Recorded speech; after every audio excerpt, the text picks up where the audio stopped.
Καλώς ήρθατε. Σεβαστέ Πατέρα, κύριοι Δημοτικοί και Κοινοτικοί Σύμβουλοι, κύριοι Πρόεδροι των Κοινοτήτων, κύριοι Απολυτευτοί, σας ευχαριστούμε πολύ για την παρουσία σας. Χρόνια πολλά λοιπόν, υγεία, ειρήνη σε όλο τον κόσμο, οικογενειακή ευτυχία και πρόοδο σε όλους τους τομείς. Χρόνια πολλά επίσης στις εορτάζουσες και τους εορτάζοντες. Στην Ερμιώνη λοιπόν του μύθου και του ονείρου, σήμερα η δημοτική μας παράταξη κόβει την πρωτοχρονιάτικη πίτα της. Στην Ερμιώνη, που τον Ιανουάριο του 1827 έγιναν οι προκαταρκτικές εργασίες της Τρίτης Εθνοσυνέλευσης, η οποία ολοκληρώθηκε στην Τριζίνα με την εκλογή του Ιωάννη Καποδίστρια ως πρώτη κυβερνήτη της Ελλάδος. Έχουμε κάθε δικαίωμα λοιπόν να αισθανόμαστε υπερηφάνεια για όλα αυτά τα σημαντικά ιστορικά γεγονότα που συνέβησαν στον τόπο μας και να αντλούμε έμπνευση από αυτά, δύναμη για διαρκή προσφορά. Ας ξεκινήσουμε λοιπόν με τη μεγάλη εικόνα. Τι συμβαίνει αυτή τη στιγμή στην τοπική αυτοδιοίκηση πανελλαδικά. Στην τοπική αυτοδιοίκηση σήμερα ο νέος κώδικας τοπικής αυτοδιοίκησης ολοκληρώνεται. Με τον κώδικα επιχειρείται η κωδικοποίηση της πολυδιάσπαρτης αυτοδιοικητικής νομοθεσίας. Για παράδειγμα, να σας πω ότι κατεγράφησα 500 κανονιστικά κείμενα που είχαν βγει τα τελευταία χρόνια. Μεταξύ άλλων, προβλέπεται ενίσχυση της δημοκρατικής συμμετοχής, σαφέστερη θεσμική σχέση μεταξύ Δήμων και Περιφερειών, καθώς και η ρητή θεμελίωση της τοπικής αυτοδιοίκησης ως εκφραστή λαϊκής κυριαρχίας, σε εναρμόνιση με το Σύνταγμα και τον Ευρωπαϊκό Χάρτη Τοπικής Αυτοδιοίκησης. Ας ξεκινήσουμε λοιπόν να δούμε τα πράγματα όπως πάνε στο Δήμο μας. Στην Ερμιώνη λοιπόν του πολιτισμού και του ανθρωπισμού, τι συμβαίνει σε θέματα πολιτισμού? Συνολικά στο Δήμο Ερμιονίδας, στον 7ο χρόνο της Δημοτικής Αρχής, δεν αναδείχθηκαν οι αρχαιολογικοί χώροι. Ειδικότερα, στην Ερμιώνη, Ιερός Ναός Ταξιαρχών, μόνος αγωνίζεται ο Παπαγιάννης. Είδαμε σε αναρτήσεις και ειδήσεις τοπικού καναλιού τη διεκδίκηση από τον Δήμαρχο συνάντηση με την Υπουργό Πολιτισμού όταν υπήρχε εκδήλωση του Διπλανό Δήμου και στη συνέχεια για λίγες ώρες ένα story στο προφίλ του Δημάρχου με την πόρτα του Υπουργείου. Έκτοτε, μηδενική ενημέρωση του Δημοτικού Συμβουλίου, ώστε να μην υπάρχει θέμα. Έγινε συνάντηση, δεν έγινε, υπήρξαν δεσμεύσεις, υπήρξε άρνηση, διατυπώθηκαν ευθύνες και σε ποιον? Καμία ενημέρωση. Ρωμαϊκή σαρκοφάγος. Το τακτικό μνημείο είναι αφημένο στην τύχη του. Εξαγγελίες χωρίς αντίκρισμα. Ρωμαϊκό υδραγωγείο. Καμία αναφορά έστω και στις προθέσεις Δημοτικής Αρχής. Σαν να μην υπάρχει. Νεκρόπολη και παλαιοχριστιανική τα ίδια. Καποδιστριακό. Μελετούν και ξαναμελετούν τα ίδια και τα ίδια και πρόοδος καμία.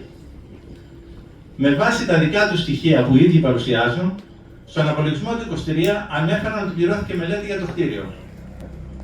Πριν λίγες μέρες στη Διάβγεια αναρτήθηκε πληρωμή μελέτης με το ίδιο περίπου ποσό και τον ίδιο ακριβώς τίτλο. Σε σχετική ερώτηση στο Δημοτικό Συμβούλιο, από τον ίδιο τον Δήμαρχο δεν δόθηκε καμία απάντηση. Το ποσό των 120.000 που είχε προϋπολογιστεί από την προηγούμενη Δημοτική Αρχή δεν εμφανίζεται πλέον πουθενά και η προσφορά του εξαίρετου συμπατριώτη μας περιμένει την αξιοποίησή της. Μουσείο Ερμιώνης. Χαμένο όνειρο, μυρολατρική αντιμετώπιση. Το Μάιο του 2025 έληξε η συμφωνία με το Υπουργείο Πολιτισμού για τη δημιουργία μουσείου στον χώρο που στεγάζεται σήμερα η Δημοτική Κοινότητα Ερμιώνης. Ένα όνειρο της αείμνησης Μαριάννας Βραδινογιάννης. Λες και δεν συνέβη τίποτα. Καμία ασχολία, καμία ενημέρωση, καμία προσπάθεια να μην χαθεί το όνειρο. Σαν να μην υπήρξε τίποτα ποτέ. Αρκεί να μην συζητιέται. Να μην το θυμούνται οι πολίτες, να μην έχουμε πολιτικό κόστος. Πιο καλά βέβαια από όλους μας αυτά τα έζησε ο τέος πρόεδρος Ερμιώνης ως ήρθε οργανώσεις. Προϋπολογισμοί, απολογισμοί. έφεραν στο Δημοτικό Συμβούλιο ως θέμα τον απολογισμό του 2024. Όταν συζητείται ο απολογισμός στο τέλος της χρονιάς, είναι η ώρα της αλήθειας για τον προϋπολογισμό που είχε προηγηθεί και είχε ψηφιστεί στην αρχή της χρονιάς. Στη συζήτηση λοιπόν του προϋπολογισμού στην αρχή της χρονιάς, είχαμε επισημάνει ότι στο μεγαλύτερο μέλος είναι πλασματικός. Γεγονός που αποδείχθηκε και η Δημοτική Αρχή δεν μπόρεσε να αντικρούσει τους ισχυρισμούς μας, αφού πλέον μιλούσαν οι ίδιοι οι αριθμοί. Και τι να πούν, όταν σε έργα εκατομμυρίων που θα υλοποιούνταν μέσα στον χρόνο δεν απορροφήθηκε ούτε ένα ευρώ. Ο ισολογισμός και ο απολογισμός που μας παρουσίασαν χρήζουν αναμόρφωσης, αφού δεν έχουν ληφθεί υπόψη οι σοβαρές παρατηρήσεις των ορκωτών ελεκτών που σημειώνονται εδώ και χρόνια χωρίς να βελτιώνεται τίποτα. Με συνέπεια, τα αποτελέσματα να μην είναι αξιόπιστα και τα κέρδη που παρουσιάζουν να κρύβουν στην πραγματικότητα τις ζημιές. Εκεί όμως που η αναποτελεσματικότητα της Δημοτικής Αρχής φαίνεται ανάκλυφα, είναι η ανακατασκευή των ΚΕΠ. Πιο συγκεκριμένα, ειδικά για το ΚΕΠ Ερμιώνης, είχαν εγκριθεί περίπου 70.000 ευρώ και πέρσι τον Οκτώβριο στη Δημοτική Επιτροπή καταψήφισαν γιατί το έργο εκτελέστηκε χωρίς ενεργή σύμβαση και ολοκληρώθηκε εκτός της προβλεπόμενης προθεσμίας. Τους επεσήμανα ως συνήθως το κίνδυνο να χαθεί η χρηματοδότηση λόγω των προβλημάτων που προανέφερα. Δεν έλαβαν έγκαιρα τα μέτρα που έπρεπε και σήμερα ο εργολάβος βγάζει διαταγές πληρωμής εναντίον του Δήμου για αντίστοιχα ποσά, που σημαίνει ότι η χρηματοδότηση δεν εξελίχθηκε ορθά. Εμείς προειδοποιήσαμε. Η ευθύνη είναι δική τους. Να πούμε ότι το θέμα το είχε θέσει και στη λογοδοσία ο Μερτήρης ο Ιωσήφ. Ο Δήμος μας τα τελευταία χρόνια ταλαιπωρεί τα έντονα καιρικά φαινόμενα. Η πολιτική προστασία του Δήμου χωρίς την προβλεπόμενη στελέχωση και οι μελέτες για έργα επιμερικής προστασίας ούτε στη σκέψη της Δημοτικής Αρχής. Τα λεφτά βέβαια πηγαίνουν σε άλλες προτεραιότητες κατά την άποψή τους. Ούτε την ανάγκη για υδατοξαμινείς εδέρες που πρότεινε ο πρόεδρος των Δήμων δεν κατανόησαν για την πιο γρήγορη κατάθεση των πυρκαγιών. Πόσα χρόνια άραγε έχει να φτιαχτεί η γεφύρη στο Δήμο μας? Η ανάγκη φάνηκε στις τελευταίες νεροποτές. Το δικό μας δίκτυο, τόσο μέσα στον αστικό ιστό, όσο και στις αγροτικές περιοχές, έχει μεγάλα προβλήματα που τα ζούμε όλοι καθημερινά. Αθλητισμός. Κονδύλια μεταφέρονται από χρόνο σε χρόνο χωρίς να γίνεται έργο. Καθαριότητα. Μίσθωση κάδων τύπου σκάφης, όπου ανεξέλεκτα ρίπτονται σύμμικτα απορρίμματα, με ό,τι αυτό συνεπάγεται για τη δημόσια υγεία. Όλο το καλοκαίρι, οι μικρές ανεξέλεκτες κομματερές ξεφύτρωναν παντού. Ήταν και αίτιο για πυρκαγιές, όπως θυμάστε. Σε ολόκληρη την πόλη της Ερμιώνης, εκτός της παρασλίας, ας μας δείξουν ένα καλάθι απορριμμάτων. Ένδυα στελεχών έδειξαν τα τελευταία γεγονότα στο Δημοτικό Λιμενικό Ταμείο Δήμου Ερμιονίδας, με την κρυφή παραίτηση του Προέδρου και την αντικατάστασή του με πολίτη. Οι δημοτικοί σύμβουλοι της συμπολίτευσης, δηλαδή, δεν έχουν την ικανότητα να διοικήσουν το Λιμενικό Ταμείο, όταν μάλιστα έχουν υπηρετήσει σε θέσεις αντιδημάρχων. Σοβαρό θέμα είχαμε και έχουμε στο Δήμο μας με το ειδικό πολεοδομικό σχέδιο που είναι σε εξέλιξη. Η παρουσίαση της πρότασης από το τεχνικό γραφείο που είχαν λάβει τη μελέτη με χρήματα του Ταμείου Ανάκαμψης έγινε στον Πόρο. Για μια περιοχή όπως η Ερμιονίδα, με την αξία της γης όπως έχει διαμορφωθεί σήμερα, η παρουσίαση της μελέτης που επηρεάζει την αξία της γης τους έγινε εκτός. Για μας το θέμα αυτό δεν έχει κλείσει. Ευτυχώς, εμπρόθεσμα συμμετείχαμε στη διαβούλευση του Υπουργείου με ρεαλιστικές προτάσεις και είναι σε εξέλιξη συναντήσεις με υπουργικά στελέχη με αίτημα την τροποποίηση της μελέτης σε συγκεκριμένες περιοχές. Το βασικό μας επιχείρημα είναι οι υπάρχοντες σχεδιασμοί. Εμείς δεν είμαστε αντίθετοι στις χρήσεις γης, για να ξέρει ο καθένας από εμάς τι θα γίνει και πού θα γίνει. Είμαστε αντίθετοι όμως στο να χαρακτηριστούν ως αγροτικές ορισμένες περιοχές οι οποίες έχουν ήδη πάρει άλλο χαρακτήρα και τις οποίες οι σχεδιασμοί τόσο του κράτους όσο και της περιφέρειας τις εμφανίζουν ως τουριστικές. Και έρχεται ο Δήμος και δύο μεγάλες περιοχές που έχουν ήδη οικιστικό χαρακτήρα, μία περιμετρικά του Κρανιδίου και τη Δάρδιζα, και δεν αντιδρά στο να χαρακτηριστούν ως αγροτικές. Με ό,τι αυτό συνεπάγεται στην ενδεχόμενη δομησή τους και βέβαια την αξία της γης. Τουρισμός. Η Ερμιονίδα είναι στο επίκεντρο σημαντικών ιδιωτικών επενδύσεων. Ήδη οι μελέτες περιβαλλοντικών επιπτώσεων έχουν ιδρυθεί και ο σχεδιασμός προχωρά. Θέλω να κάνω ιδιαίτερη αναφορά στις μικρές επιχειρήσεις. Είτε αυτά είναι νοικιαζόμενα δωμάτια, είτε μικρές μονάδες.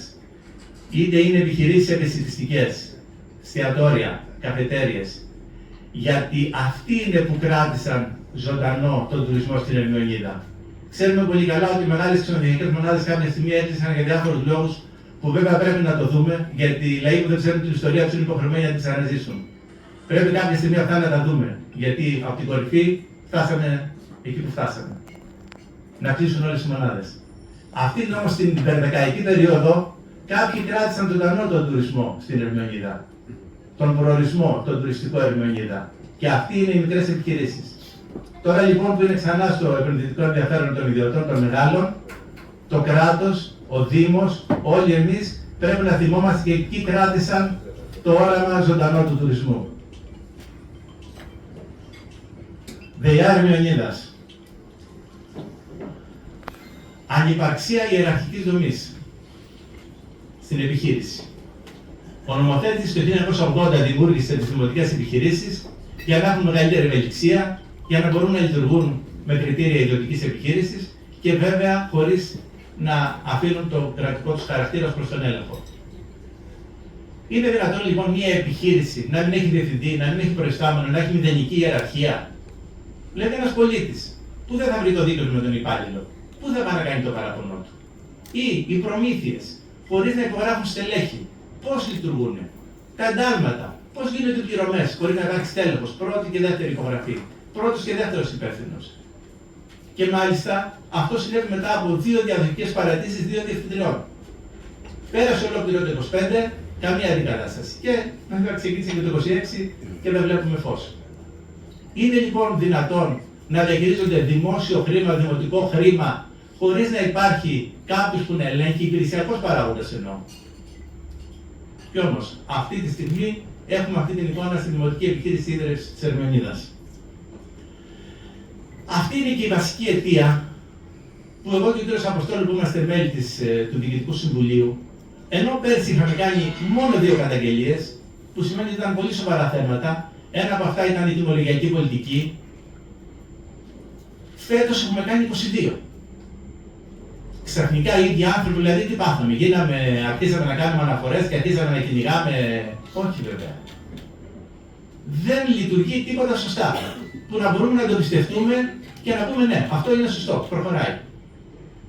Έτσι λοιπόν, για να είμαστε κατοχυρωμένοι και απέναντι στο κράτος και απέναντι στη δίκηση και απέναντι στους ελέγχους που κάποια στιγμή επόμενο ότι θα γίνουν, ξεκαθαρίζουμε τη θέση μας για την κάθε απόφαση που θέλουμε να πάρουμε. Έχουμε κοιτώσει πάρα πολλά, έχουν διορθωθεί πάρα πολλά μετά από παρεμβάσεις αποκεντρωμένης, όπως παραδείγματος χάρη όταν εγκατέστησαν στη διάρκεια τα προσωπικά δεδομένα 8 ανθρώπων και πάρα πολλά άλλα. Τι κάναμε λοιπόν? Ζητήσαμε να έρθει το θέμα στο Δημοτικό Συμβούλιο και να συζητήσουμε μία προς μία αυτές τις καταγγελίες, τι λέγανε και τι τύχη είχαν, να ενημερωθούν όλοι οι Δημοτικοί Σύμβουλοι. Εκεί λοιπόν συναντήσαμε την άρνηση και την αντίσταση. Βέβαια και αυτό δεν έμεινε αναπάντητα από εμάς. Έχουν γίνει όσα πρέπει.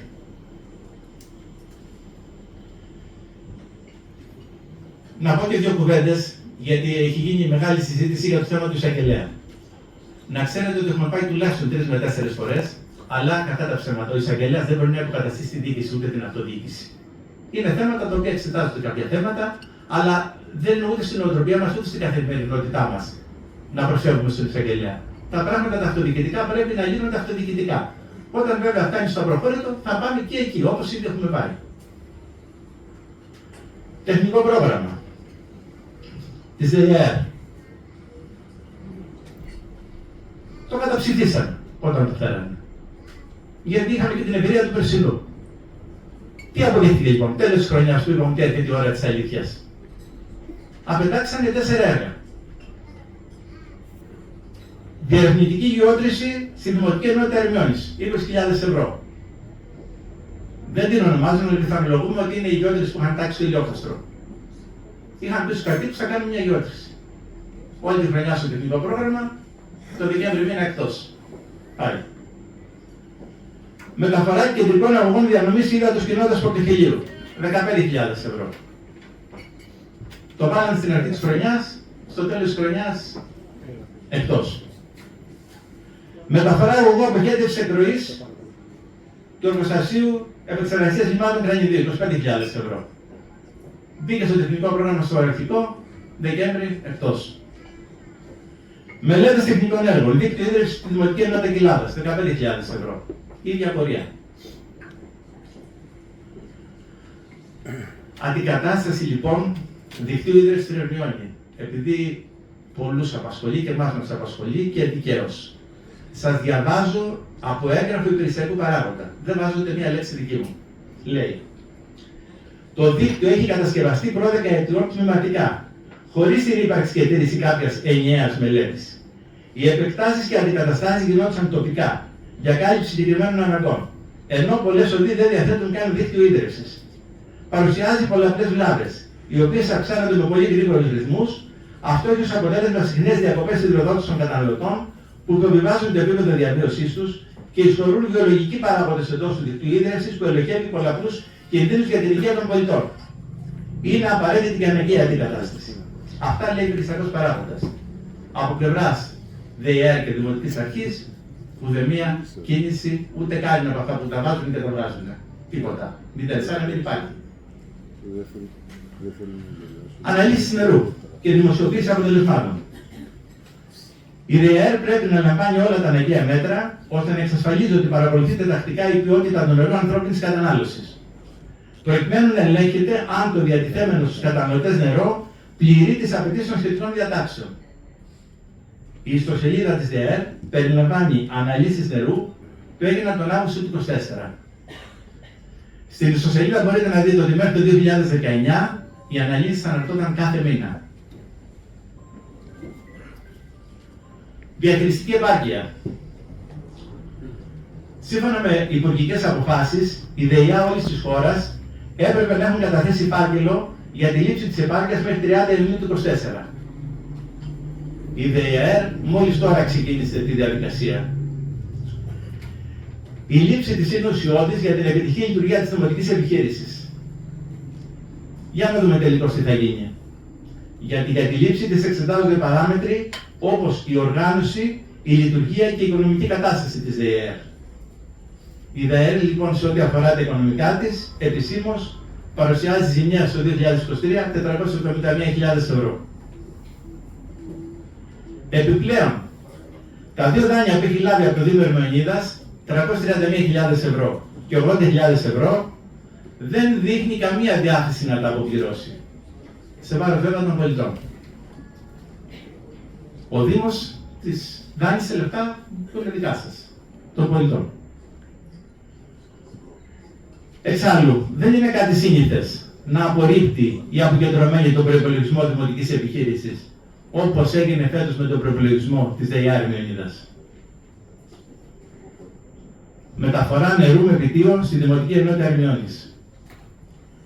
Το καλοκαίρι του 2025 είχε εγκριθεί τεχνική έκθεση για μεταφορά νερού τους καλοκαιρινούς μήνες, κυρίως στο Ηλιόκαστρο. Στις 5 Δεκεμβρίου του 2025, με απόφαση Προέδρου, έγινε απευθείας ανάθεση 20.000 ευρώ πλέον ΦΠΑ για μεταφορά νερού μέχρι τέλους του έτους. Η ανάθεση έγινε μετά την κακοκαιρία της ΑΤΕΛ που συνέβη στις 27 και στις 28 Νοεμβρίου. Ποιος λοιπόν μπορεί να πιστέψει ότι χρειάζεται μεταφορά νερού αυτή την περίοδο? Μπορεί λοιπόν να μην γίνει αναφορά από εμάς για αυτό το συμβάν? Όχι. Στο Διοικητικό Συμβούλιο της ΔΕΙΑΡ του Νοεμβρίου έφεραν ως θέμα την ανάθεση χωρίς προηγούμενη δημοσίευση, συμβατικά τέχη, για τη λειτουργία και συντήρηση ΕΕΛ Ερμιώνης και ΕΕΛ Κρανιδίου, ποσού 1.237.000 ευρώ, λόγω της λειψιδρίας. Τώρα, τι σχέση έχει η λειψιδρία με τη συντήρηση των ιδεολογικών εργοστασίων, δεν μπορώ να την κατανοήσω. Φυσικά δεν ψηφίσαμε και καταγγείλαμε στην αποκεντρωμένη διαδικασία. Το δικό μας όραμα. Εξορθολογισμός των οικονομικών του Δήμου. Χωρίς επιβάρηση των πολιτών, αλλά με τη σωστή διαχείριση των κρατικών κονδυλίων. Ανάδειξη της Ερμιονίδας ως κέντρο πολιτισμού. Δημοκρατική λειτουργία του Δημοτικού Συμβουλίου. Σας ευχαριστώ πολύ. Καλή χρονιά σε όλους.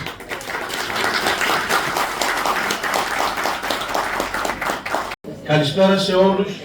Εύχομαι καλή χρονιά και ευλογημένη. Απόψε, εκτός από την αυτή ευχάριστη και εορταστική σύναξη της Δημοτικής Παρατάξεως, ο πρόεδρος του κ. Ιωάννης θα έχει τα ονομαστήριά του. Οπότε ευχόμαστε έτη πολλά και ευλογημένα.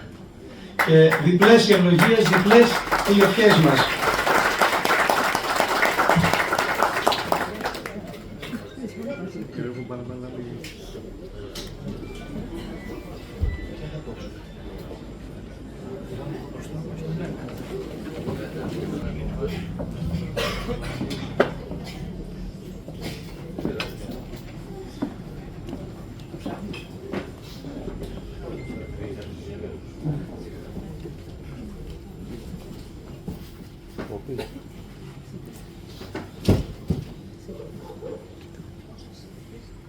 Ευλογητός ο Θεός ημών πάντοτε νυν και αεί και εις τους αιώνας των αιώνων. Εις πάσαν την γην εξήλθεν ο φθόγκος σου, ως δεξαμένη των λόγων σου, διού Θεοπρεπώς εδογμάτισας, την φύση των όντων ετράδωσας, τα των ανθρώπων ηθικάτε κόσμησας, βασίλειον ιεράτευμα, Πατερός Ιε Χριστόν των Θεών οικέτευε, δωρήσαστε ημίν το μέγα έλεος. Εν Ιορδάνη βαπτιζομένου σου Κύριε, εις της Τριάδος εφανερώθη προσκύρησης, του γαργενήτωρος η φωνή προς εμαρτύρηση, αγαπητόν σε Υιόν ονομάζουσα, και το πνεύμα εν είδη περιστεράς, ευεβαίου του λόγου το ασφαλές, ο επιφανής Χριστέ ο Θεός, και των κόσμων φωτίσας δόξασι.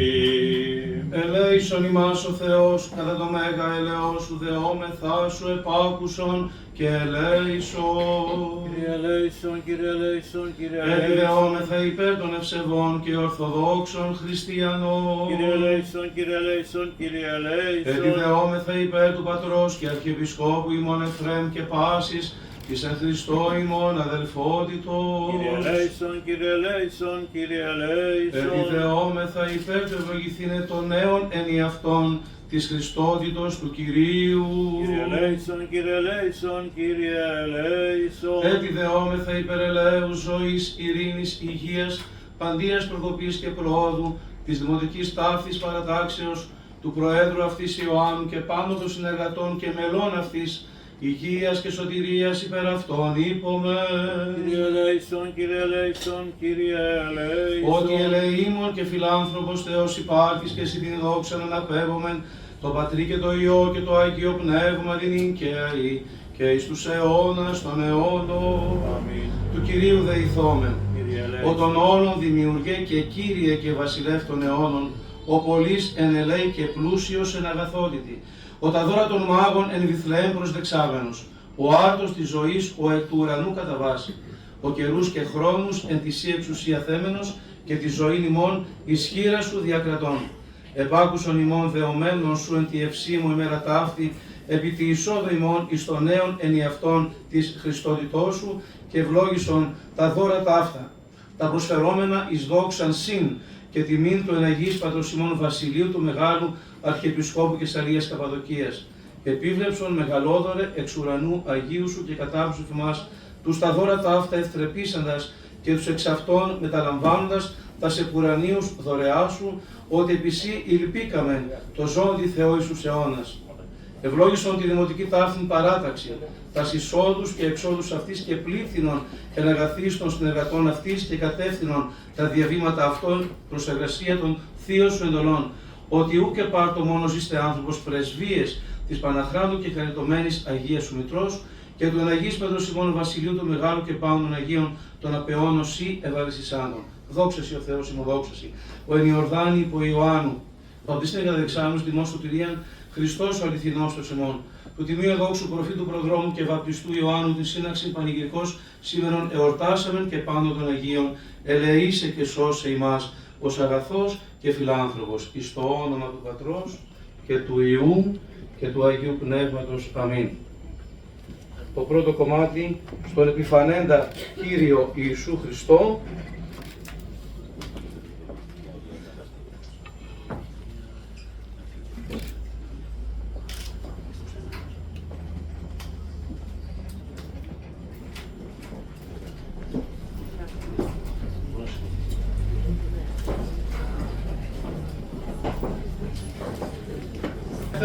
στον πρόεδρο της Δημοτικής Παρατάξεως, τον κύριο Ιωάννη, ευχόμενος κάθε μορφή ανέλυξης.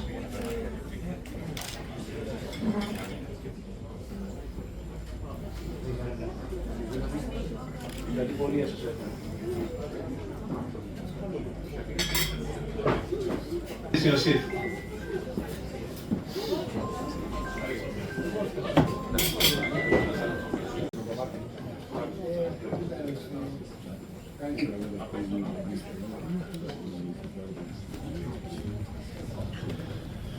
Χρόνια πολλά, καλή χρονιά.